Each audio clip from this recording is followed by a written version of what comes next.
Okay, welcome to Into the Channel podcast, primarily about women's football. Before we hit the pitch, if you enjoy the show or love women's football as much as your boys do, come kick it with us already. Let's go. Do this every single week, sometimes twice a week. Subscribe, follow YouTube, Spotify, Apple Podcasts, wherever you like to watch or listen. Links to all of our socials, every single one, all available in the show notes of this episode. I am your host, Dino DeCespedes, and as always, I am joined by my co-host, Mr. Grant Engel. What is up, man? I'm feeling fantastic, buddy. This was a very good week in NWSL football. One that I think worthy of an adult beverage. Or two, perhaps. Oh, look at you. Oh, wow. Almost the synergy. The alignment. At the same time. That's what I'm talking about. Cheers. Cheers to you, buddy.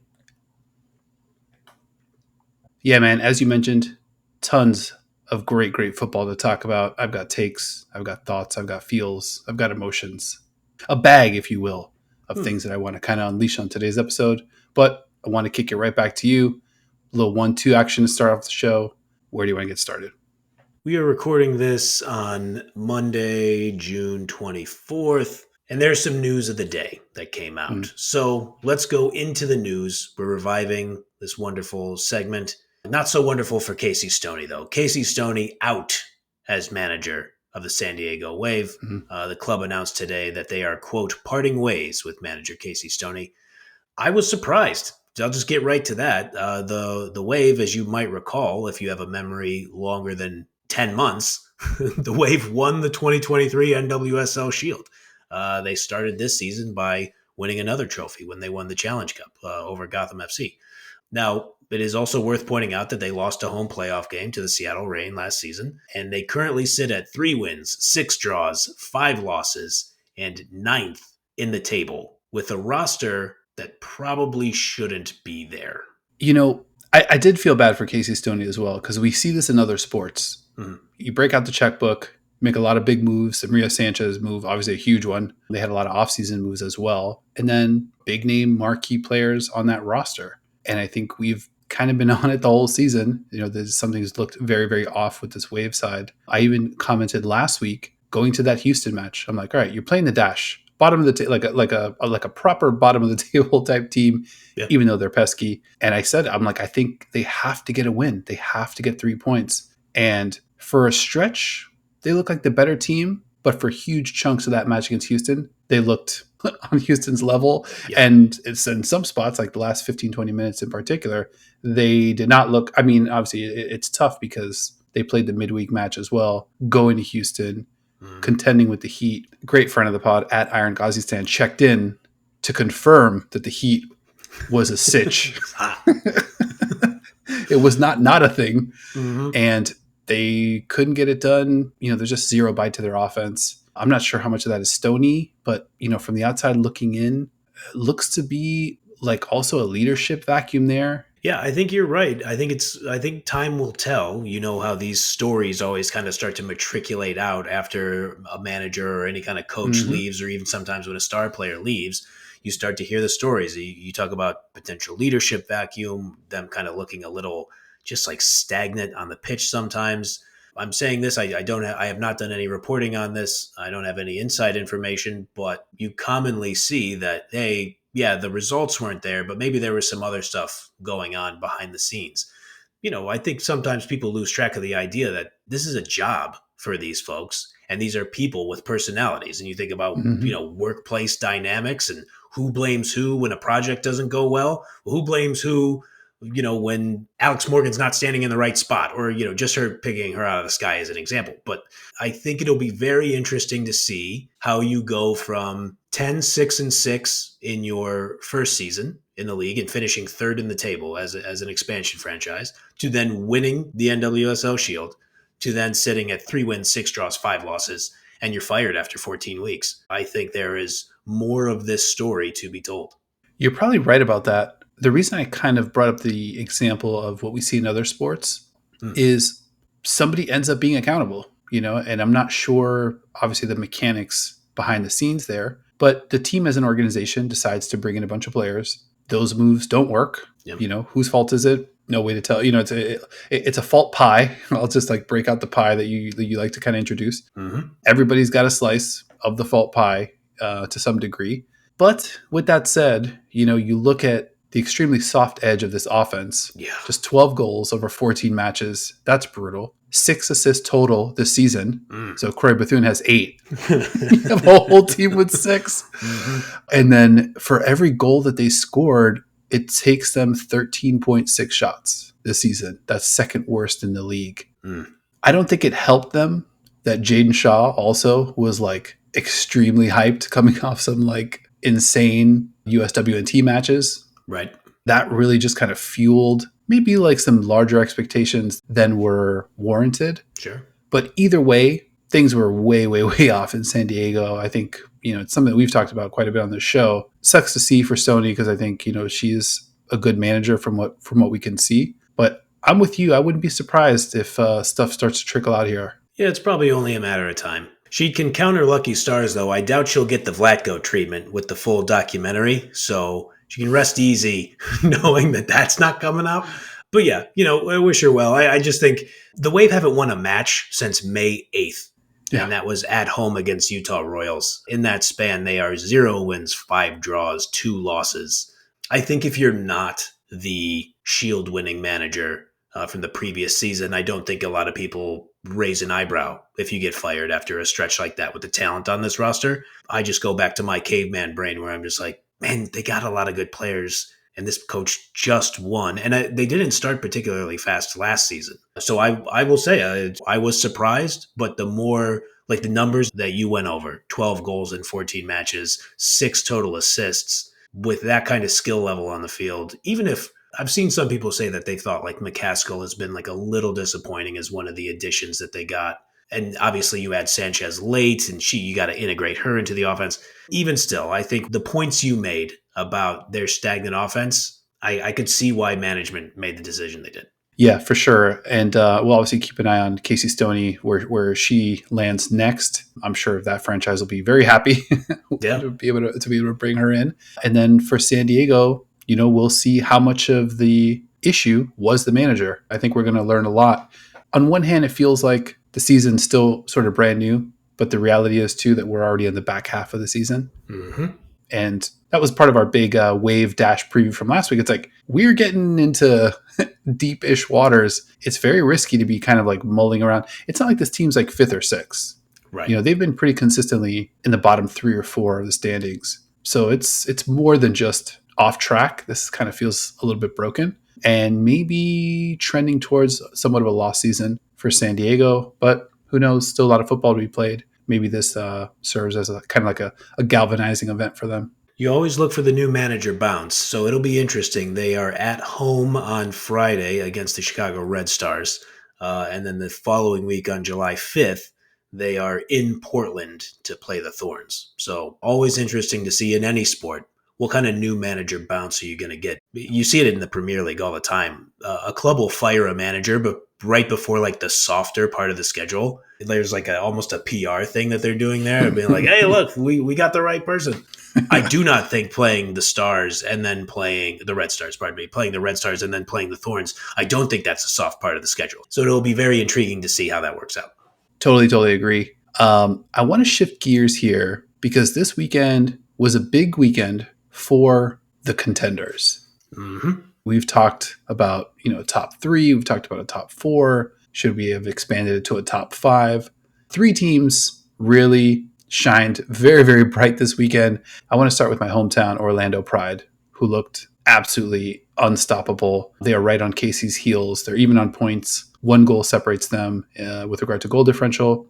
For me, this was the most thorough, most impressive win of the season for any team. Yeah, I think that's fair. I mean, 6-0 is pretty convincing, even if it is against a team at the bottom of the table. Utah kind of was living dangerously in the beginning of this match. I think Mike Watts said as much. He may have used that exact term, I think, somewhere around like the 30th minute when the Pride were just continuously threatening. But I think once they get that second goal right before halftime, it was like, there goes the dam. It's completely broken. I didn't think it would be to the tune of 6, but I mean, they can just score from anywhere, and they just turn defense into offense so fast. We've used the reference before What's another high-flying offense we can use that's maybe not the greatest show on turf for you guys, but you guys are looking like the 1980s San Francisco 49ers or maybe the Dan Marino Dolphins with Mark Duper and Mark Clayton or something like that. Like, you guys just score from anywhere, whatever you want. Yeah, a little bit of 2007 Pats, baby. Brady and Moss. That's in the conversation, I would say. I wanted to rewind back to the match that I covered against Bay FC. I asked Seb Hines in the postgame presser specifically. My question was, hey, lots of offensive talent. In that match against Bay FC, 25 shots, just the one goal. And my question was, hey, what's the plan offensively to cash in a little bit more? I went back to revisit what his answer was to that because I think that was a little bit over a month ago. And they had the 2 draws in there, but they've looked explosive since. He mentioned a couple things. He mentioned decision-making and execution in the final third. He also expressed optimism, saying, quote, we're getting to the right areas, getting into good positive positions, end quote.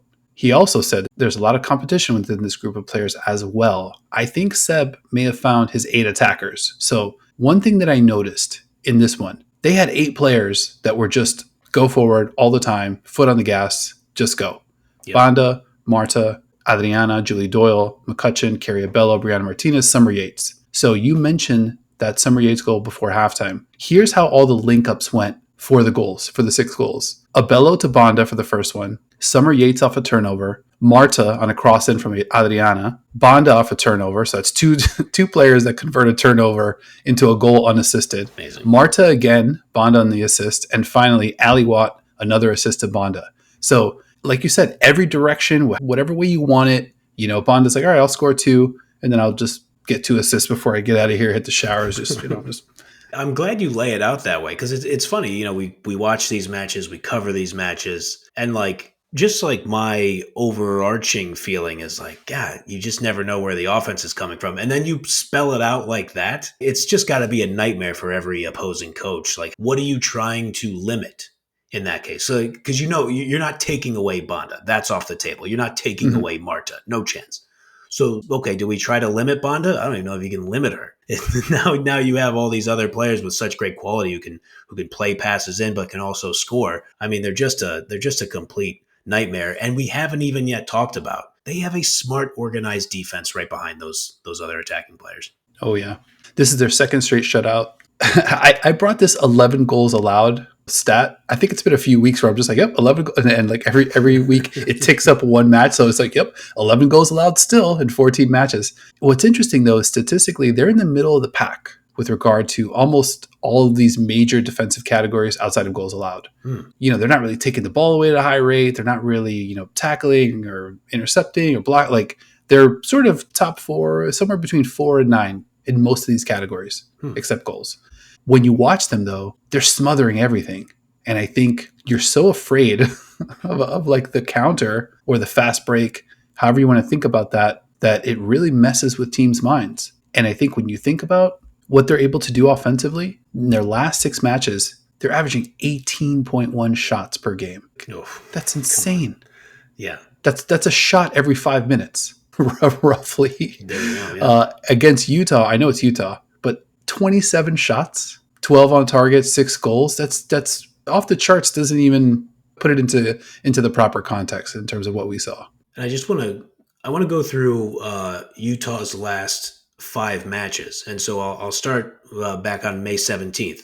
They lose at North Carolina 1-0. Mm-hmm. They lose at home to Kansas City 1-0. They lose at home to Washington Spirit 1-0. Then they get a 1-0 victory over Bay FC, and then they lose 6-0. So they haven't been giving up in that run of games. They're giving up 1 a match essentially, and then Banda and company stroll into town, and you just get run off the field. Yeah, I mean Banda specifically, she was torturing Tejada and just running past. There was just no.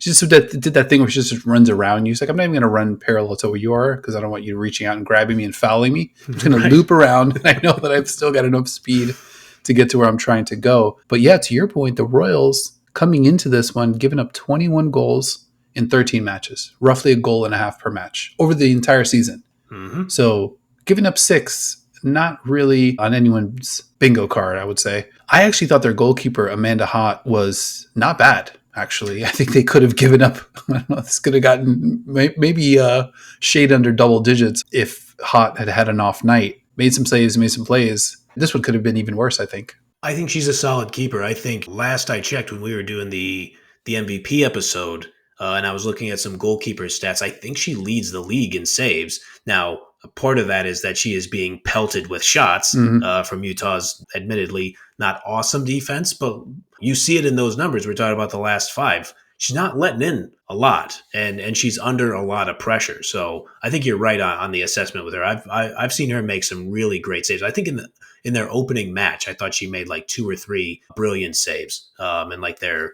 inaugural, I guess their return match back to the league. So, tough spot for her. That left-footed Marta strike that like she tucks into the lower corner. It's like, I don't care what goalkeeper you are. You're not saving that. That's a great point because Orlando was going to score on anybody on that night, and for them to kind of like just cash in on 3 more goals, in the last 10 plus minutes of the match. I mean, Right. it's insane. It really is insane. And then juxtaposed against the Wave, like again, we opened the show with just 12 goals on the season. Orlando puts up half of that in just 90 plus minutes. I want to shift gears one more time to a match that I was pretty pumped about.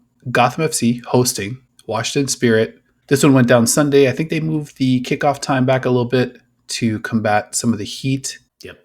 Washington looked pretty solid. I think they probably shelled out some extra cash for the quiet car and those first class Acela tickets because they looked nice and rested and just mentally prepared to take on this Gotham side. I mean, you were right on it. You told people to look out for a Rodman game. To everybody watching the show, we appreciate you. We appreciate you. That's why you watch the show, for those kind of nuggets from Dino. He's out here dropping. You knew it. You're a seer. You're a soothsayer. You saw that Rodman was going to have a game, and I think we just talked about it on the very short list of teams you don't want to play on short rest. Washington Spirit is right there. The intelligence of Bethune, the quickness of Sarr and Rodman, and their playmaking ability. The fact that they never make anything easy on you. As it started to play out, silly red card and refereeing decisions aside, that almost felt a little bit, and please tell me if I'm doing revisionist history or like benefit of hindsight here. It felt a little bit like a scheduled loss, but it's a scheduled loss because the Spirit are so damn good and you wish you had a more level playing field against a squad like that. Yeah, I mean, I kind of went back and forth a little bit in my head. I was like, all right, well, is Washington this good? Or is this Gotham's second game in 5 nights? Right. Probably somewhere in the middle. Probably. But I probably would lean towards Washington is this good. I think they are kind of the better team. Gotham sorely missed Lynn Williams and Esther Gonzalez. Yeah. Managing just 2 shots on target. Even still with a solid lineup of creative players, active and available, to just kind of have those 2 on target. That's really tough. I did kind of want to get a little bit into Corey Bethune. So she has that run early. I mean, she's basically not even a supercomputer. She's a quantum computer at this point. I mean, her brain is just operating at a different level. So in that first run, she draws 3 defenders, even though Courtney Brown is running as free as can be, just right down the middle of the park, just totally unmarked. 3 on Bethune, who still finds a way to get the ball to Brown. 1 touch and fire from Brown, 1-0 Spirit. They're off and running. The way she curled that pass around those 3 defenders directly into the path of Brown, I don't know. I mean, you can't say enough about this young player. I did my very sports radio talk in a soft voice and then compare her to some of the great players in the game. I stand by it. I mean, as much stock as we could possibly buy. We started buying it early. Just keep on buying it. I mean, it's maturing very nicely. She's already, like we talked about, we put her in our MVP mix. She's absolutely one of the best players in the league right now, today. Yep. And there's not a good argument against it. Not at all. on the second goal. So the second goal featured a pass that might have been even better than the first pass. Mm-hmm. So Bethune jukes Delaney Sheehan pretty much halfway off the screen, slices a ball ahead to Casey Kruger that dissects Crystal Dunn, Mandy Freeman with basically 6 inches on each side, just like the narrowest of margins. Perfect ball, travels 20 plus yards on the ground. And not only does it hit Kruger in stride, but it also reroutes her to like a more direct path towards amazing. the goal. Like Kruger's like kind of like looping in a kind of a roundabout way. Bethune puts the ball. It's like, oh, no, bring it back in. Maybe 3-4 touches from there from Kruger. She finds Rodman. Your boy was all over it. I think you also, I wasn't sure if it was this match or the KC match where you suggested that the groundskeeper batten down the the hatches on the goalposts. Yeah. That Rodman one was top 2 this weekend. We'll get into the other contender, but that one was she detonated on that one. Casey Kruger has been awesome on this team.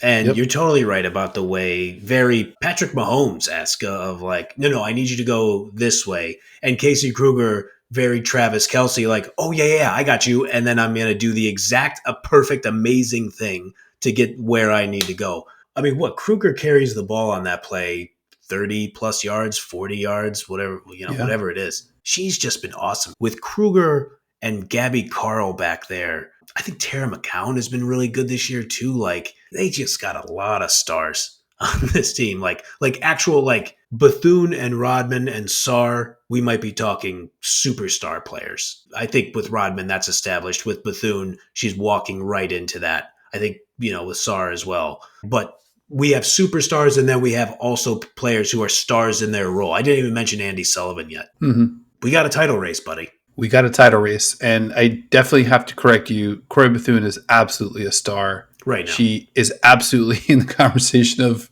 best player in the NWSL. I mean, I think she's creeping up that MVP ballot in a very, very legit way. I mean, if this team wins the Shield and Bethune she's having the best season for the Spirit side, she's automatically a top 3, top 4 candidate, just based on what she's doing. And I think you were on this a couple weeks ago. She is the hub of the offense. Yeah. Like they're looking to find her very quickly, as evidenced by that second goal. And I totally co-signed the Kruger point. She's been awesome. We mentioned this as well. She knows what she's got up front. Yeah. So for her, it's grab, go. And she's the kind of player that knows that the path to winning is finding one of those awesome attacking players in stride with something very clean.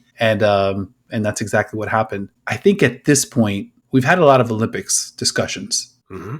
Can Emma Hayes keep Croy Bethune off this roster?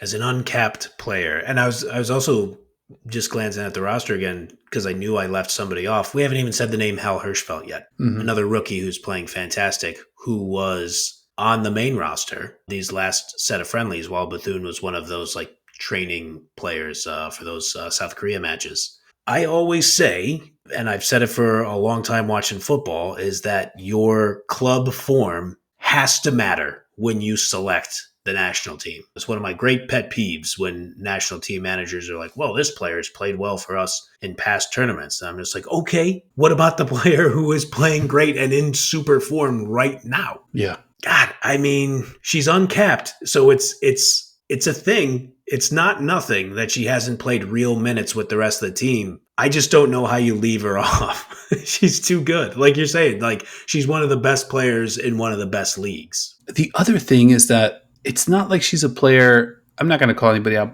by name, but sometimes we see players that kind of right place, right time. They're on good teams. They're on super teams, a lot of poachers type goals. Sure. So they rack up good, impressive numbers. But that's not what we're seeing. We're seeing somebody like mentally dominating the game, physically dominating the game. I mean, I'm going to go one more cross-sport comparison. She kind of reminds me of Luka in the sense that she goes at her own speed. She sees the entire field. She knows what everybody's going to do. She totally baited everybody into following her away from goal to kind of open up that space for Brown, and then has the skills to slide that pass through 4 legs, because like 2 of the defenders were sort of positioned in between Bethune and Brown. Yeah. And no chance. Going at that speed, you already know the ball's going to find its way to Brown, and she's able to cash in. And like that's essentially the game. I thought that was one more kind of cool moment. 90th minute, Aubrey Kingsbury, sort of a statement save on the Katie Stengel PK, who knew where it was going, had a beat on it, and maybe wanted to send a message a little bit. To me, it kind of feels like Gotham FC is kind of covered a little bit like the Yankees or the Lakers. It's like, oh, well, we already know that, this team, like kind of sleeping giant. And it's like, all right, they're good. They look good when they look good. But at their best, they don't look a cut above any of these other three big time contenders. That's fair. I think at their best, they could be at the level, but it kind of felt like wanted to make a statement. And I think they really soaked up that moment of being like, we came to your house and red card aside, we didn't give you anything. You got nothing. I love it. I mean, who doesn't get hype about a saved PK? That's like a piece of information players put in the back of their mind moving forward too, where it's just like, okay, we know Aubrey's got us back there when we need it. I think it's just going to be a matter of how often are they going to need it with the offensive firepower and the way they're able to hold the ball and kind of play that style. So, yeah, weird one for Gotham. Short week. You get the red card on just kind of a set of bizarre circumstances. I don't think if you're Gotham, I mean, you're right now, you're fourth in the table. You're 4 points behind the Spirit. It's definitely not panic time. There's a long way to go. You're going to get Lynn Williams back. You're going to get Astaire back. So you don't love this one because you're going to need some wins against kind of that top 6 to really maneuver yourself on the table. But it was the Spirit's day, and they celebrated as such. Yeah, I think that's on point. One last thing on this match. Leanne Sanderson, shout out to Leanne. She was on it as well. Katie Stengel had a chance early that she sort of knocked around a little bit rather than taking first time. And Leanne really got on her.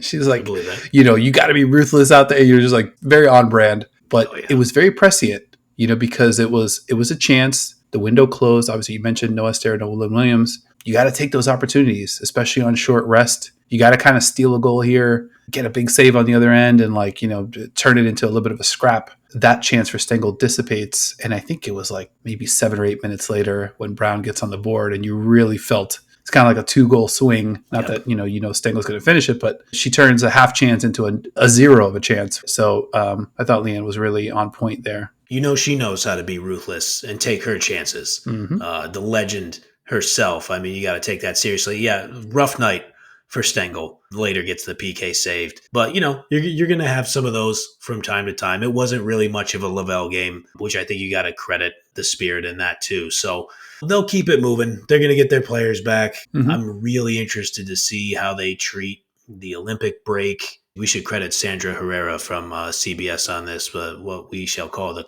Copa de Fuego, or would it just maybe be just Copa Fuego? I'm not sure what. Copa de Sol, I think, was one of the other names that she threw out. But the NWSL Liga MX Cup, or whatever, like the super long name they gave it. Fire Cup.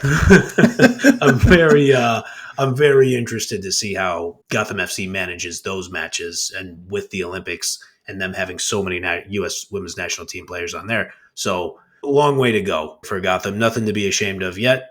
But on the flip side, I think if you're Washington, you take a lot from this and say, okay, we can go into those buildings and win these matches. Perfect. Yeah, I love that point. Big win for Washington. If you're Gotham, sure. Keep it moving. Yeah, exactly. Let's jump ahead to the third team in that top 3 mix. Maybe the first team in that top 1 mix, depending on how you look at it. Kansas City Current. Going into the weekend, looked like a tough one. Going to Portland. Sure. Sophie Smith was going to be back. Road match. That KC defense looked a little gettable. I think I was preparing myself for a real knockdown drag out. Not what we saw. It was not. Now, no Sam Coffey in the starting lineup is a contributor to that. I would also say no Olivia Moultrie, not helping. But like you said, they had Soph Smith back, and they're just a good team. Mm-hmm. So and they're playing at home. So I expected this one to be a lot closer than it was.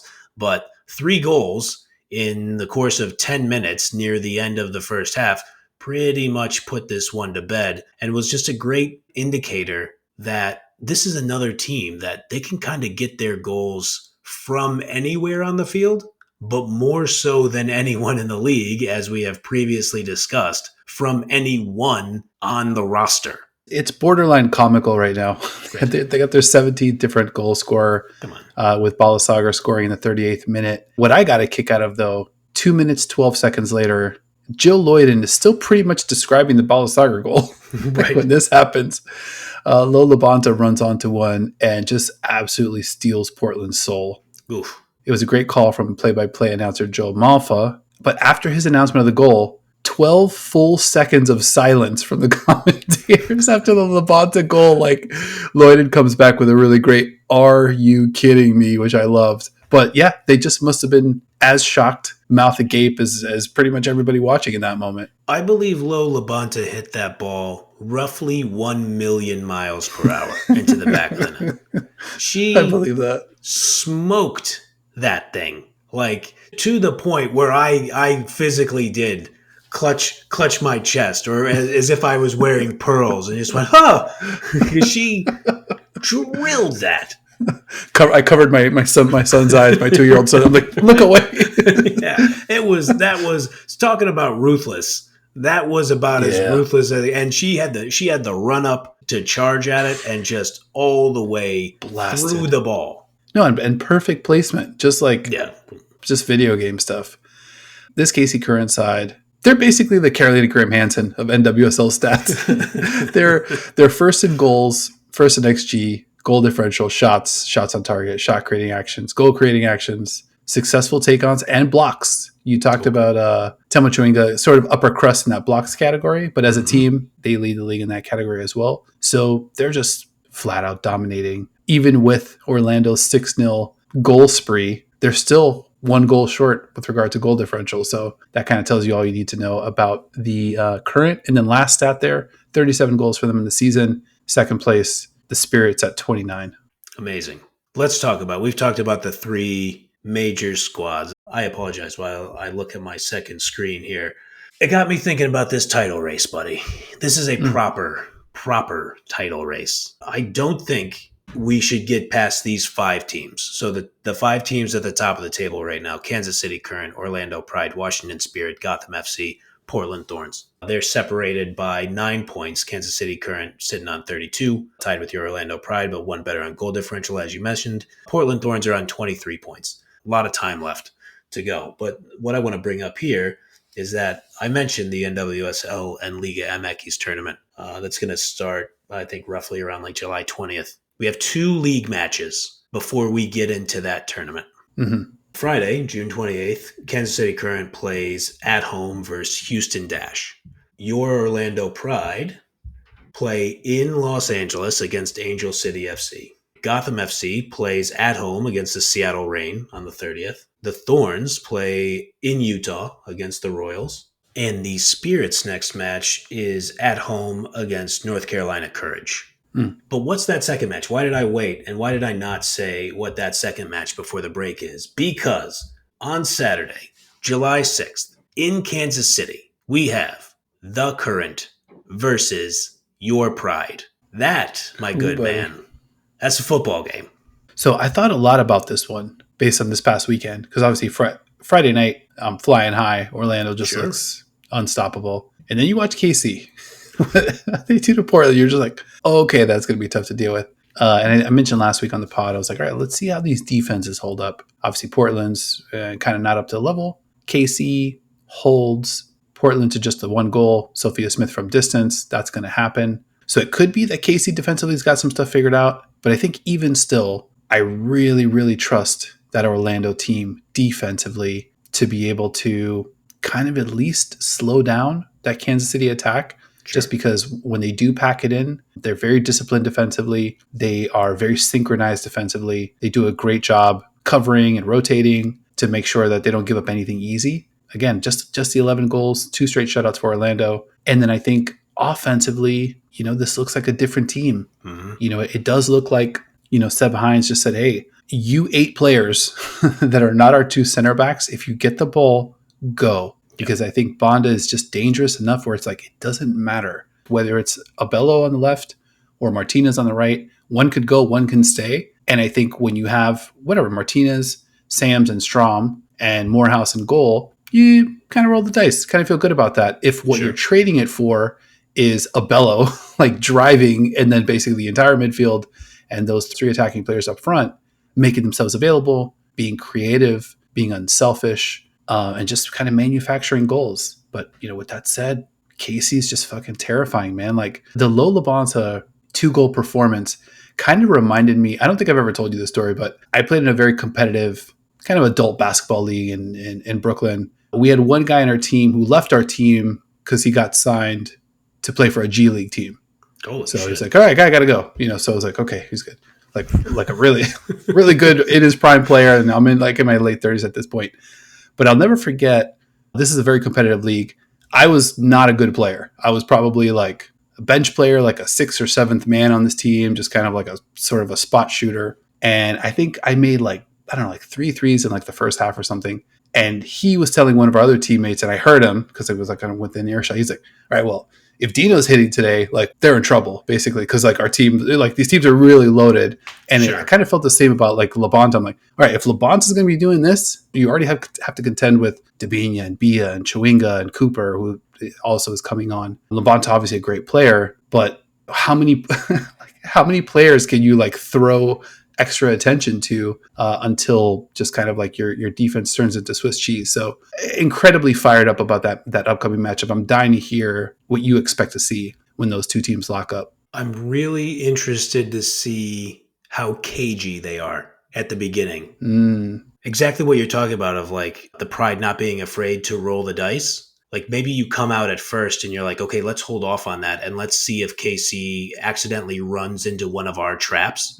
Like, cause we have a good enough defenders to kind of stop them. And now they're caught off guard and we can catch them on the break. I'd be very interested to see. I mean, obviously I'm excited to watch the entire match. First 20 minutes, I want to see that and then kind of like isolate it and be like, okay, is this first 20 minutes significantly different than the next 70, or are you just walking in and saying this is the game plan, mash the gas pedal on this game plan for the entire match?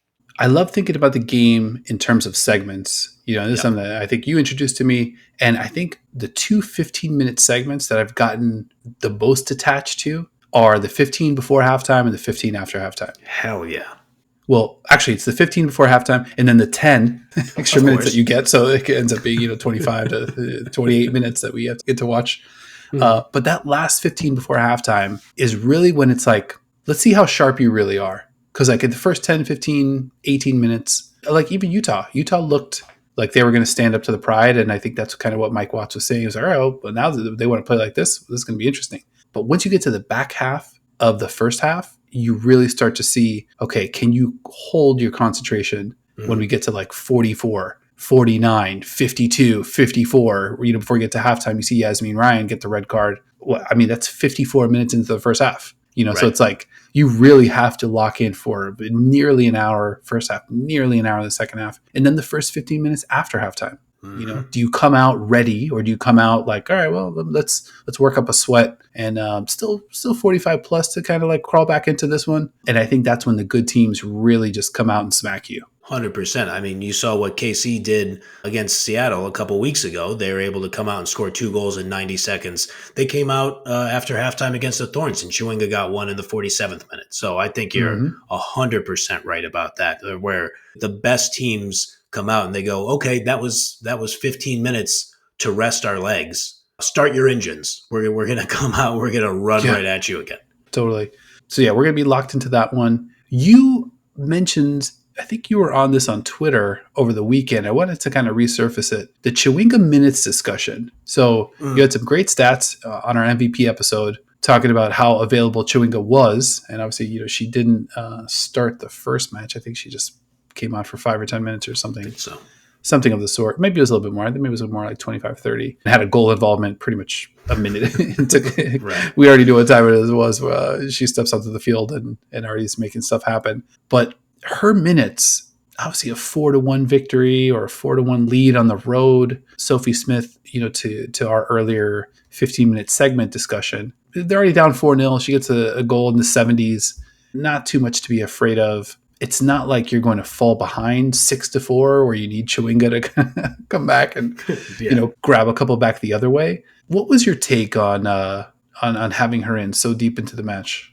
Yeah, friend of the show at @MortyMo_ on Twitter pointed out, like, how many minutes has Temwa Chewinga played? And I remembered I had the research like on hand from the MVP episode, so I chimed into our pal Morgan there. to say at that point, Chewinga had played 1,083 minutes. Now you add 90 to that because I think Chewinga didn't get taken off until the 90th minute of this match. Chewinga has played 1,173 minutes out of 14 matches played. 13 of those are starts. Wow. I gotta imagine that is good. She was there with 12 full 90s played. I think that's going to bring her to 13 full 90s played throughout the season.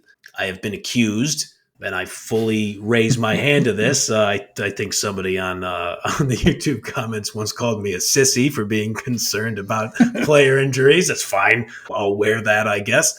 Yeah, I think Vlatko should rest her a little more. She is a majestic athlete, one of the absolute, at worst, one of the best 5 athletes in the league. I think we could probably say that.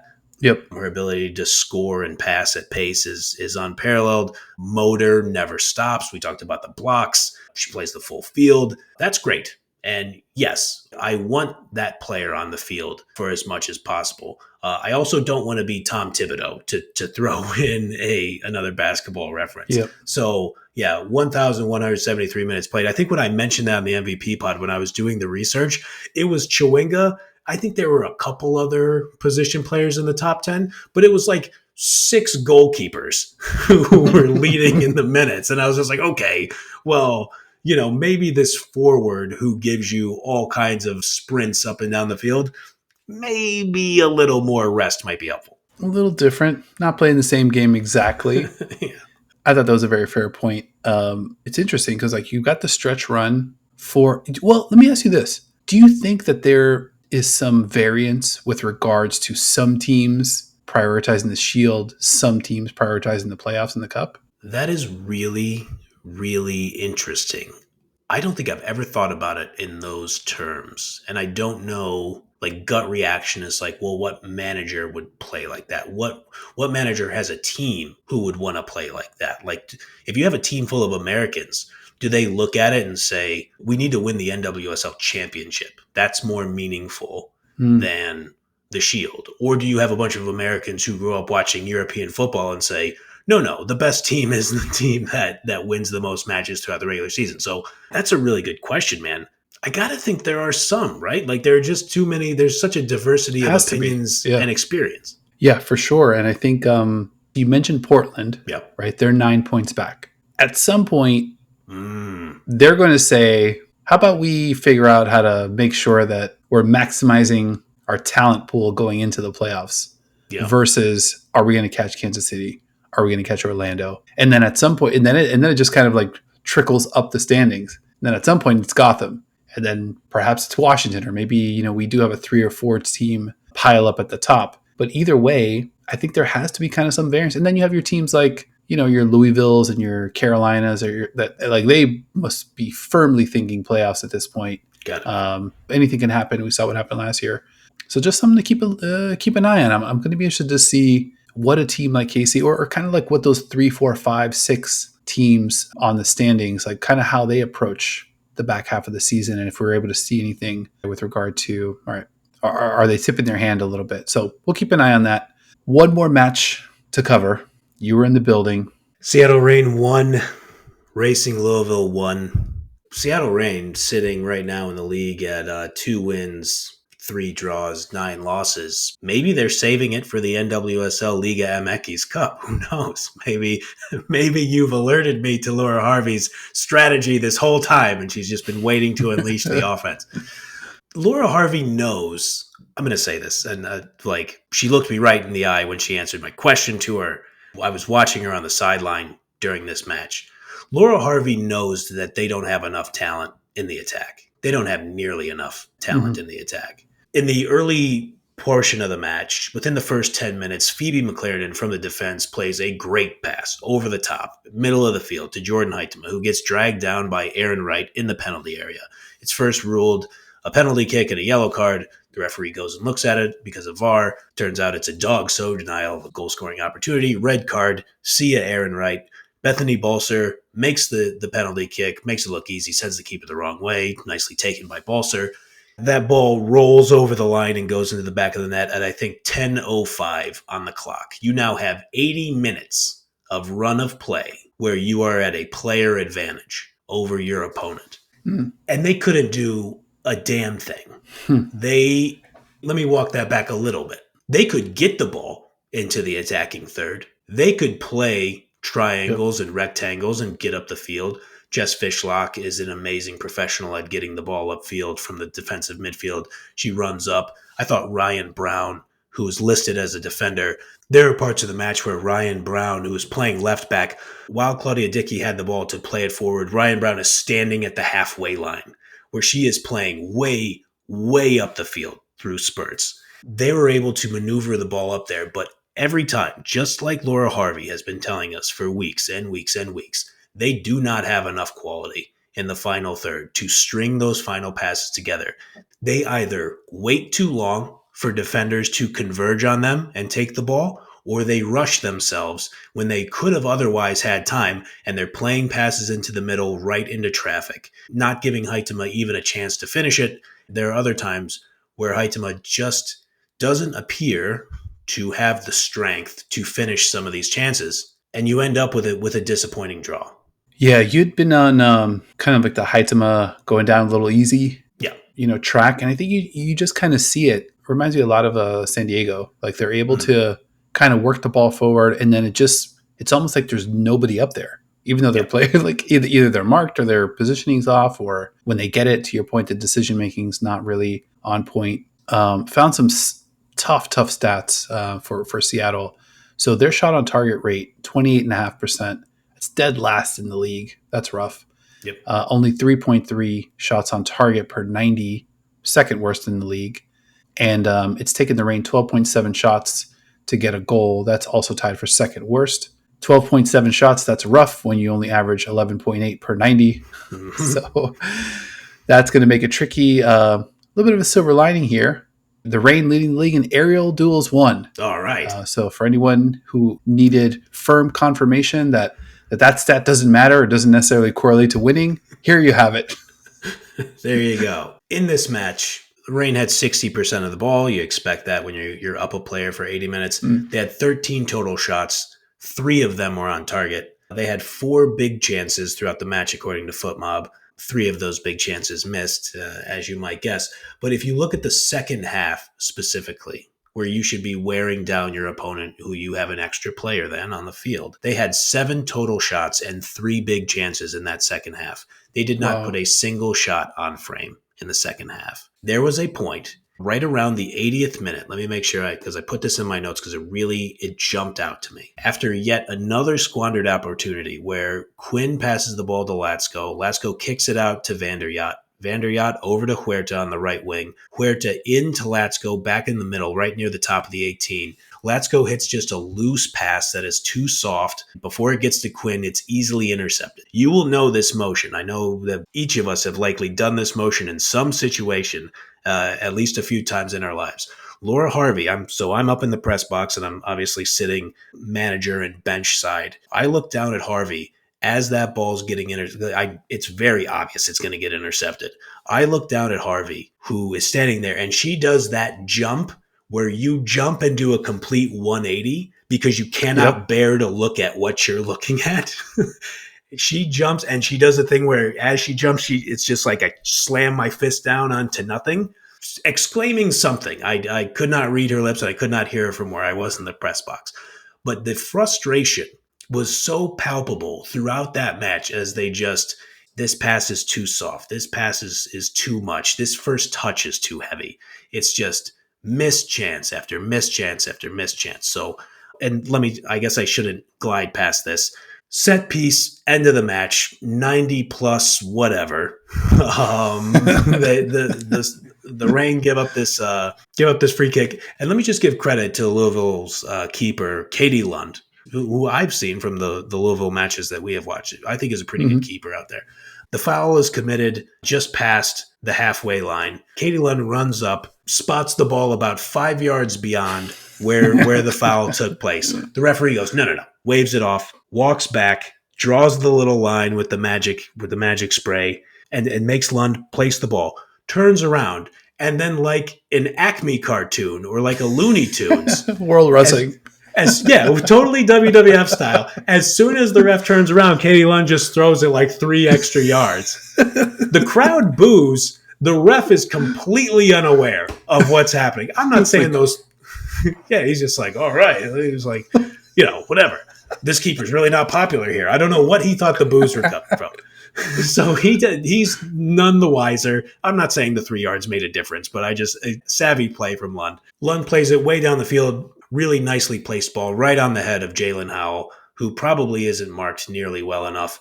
And she plays it across the face of the goal, and Rylan Turner pokes it, roof of the net, 1-1. It's destined to end in a draw in that case. In the post-game press conference, Jess Fishlock talked about how they didn't mark well enough.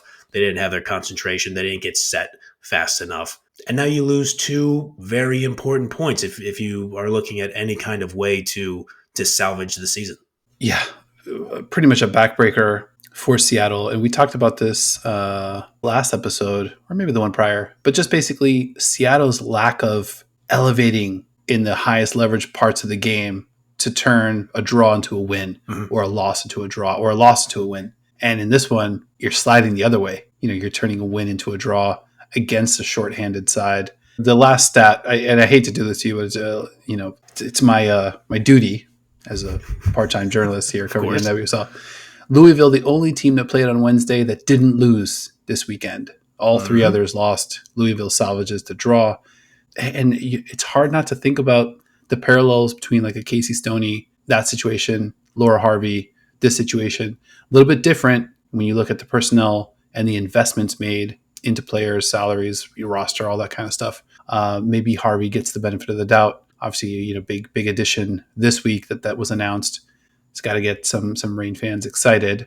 But yeah, ultimately, it's got to happen one way or the other. If Seattle's going to kind of stay even tangentially in this playoff conversation, they're going to have to make some big plays down the stretch of these matches.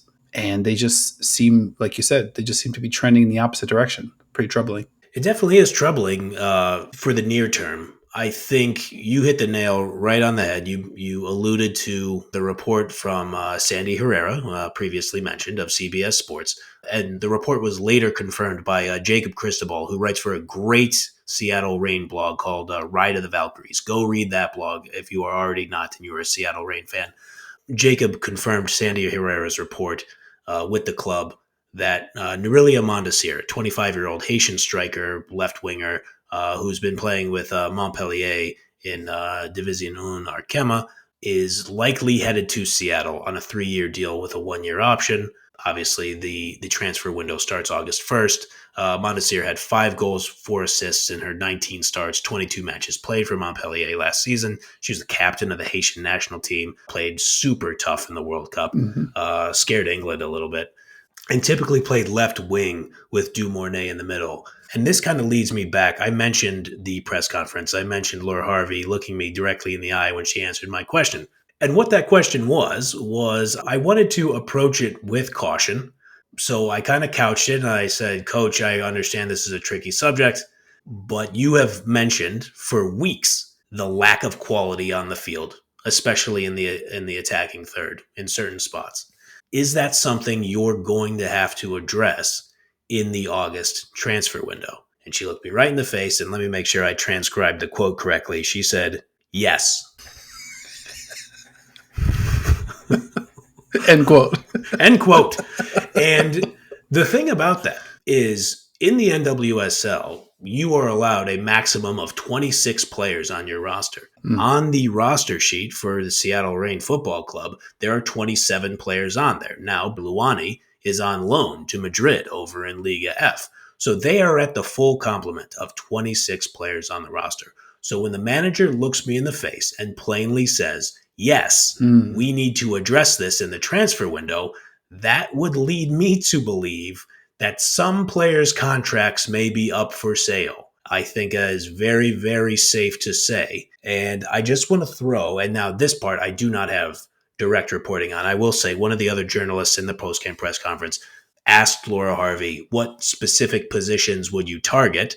I think it was a worthy follow-up, but there's no chance Harvey's ever going to answer that. She basically just said, we're looking at adding quality to the side, and we have to explore those avenues. And you touched on it also. She mentioned the close of the sale being a factor. Right. So let me just say, one of my pet peeves is in any kind of sports media or sports fandom where you basically have, I'm gonna throw the Lakers under the bus here, and not because this one hits home in any kind of way, but I love hearing these things of, well, yeah, the Lakers, they could get Darius Garland from the Cavaliers. They could give them D'Angelo Russell and a draft pick and whatever other fucking bum they have on their roster. And there you go, Darius Garland. And I'm like, okay, so if I'm the Cavaliers, I'm going to give you a known good player for your trash. So the reason what I'm saying, sorry for that mini side quest there, but what I don't want to do is then say, okay, well, the Reign, they're going to sell some players who don't play. What I think is going to happen, if you want to add real quality to this roster, I think you're going to have to look at players like Phoebe McLaren, who's played well. I don't think it's off the board. Alana Cook, who's been a good defender in the league for a while and who has national team experience. I don't think you're shy about looking at her, especially with the emergence of Ryan Brown. Mm-hmm. I will say, I've talked about Huitema in the past, but she is young and she has good size and she's played well for Canada. There might be an opportunity where other teams might say, okay, they're not getting it right in Seattle. But I think for Seattle fans, I think you should brace yourself because Harvey is visibly frustrated. And if you're going to try to sign some good players, and I don't know their salary cap situation, because I don't think anybody knows anybody's salary cap situation where media is kind of in the dark in the NWSL about that. I think you might have to prepare yourself for the club to sell some good contracts in order to try to bring some more attacking quality into the side. I could definitely see that. And obviously we're playing a little part-time GM here, but a player like Huitema obviously shows flashes. Right. You know, she's looked really good for Canada. 23.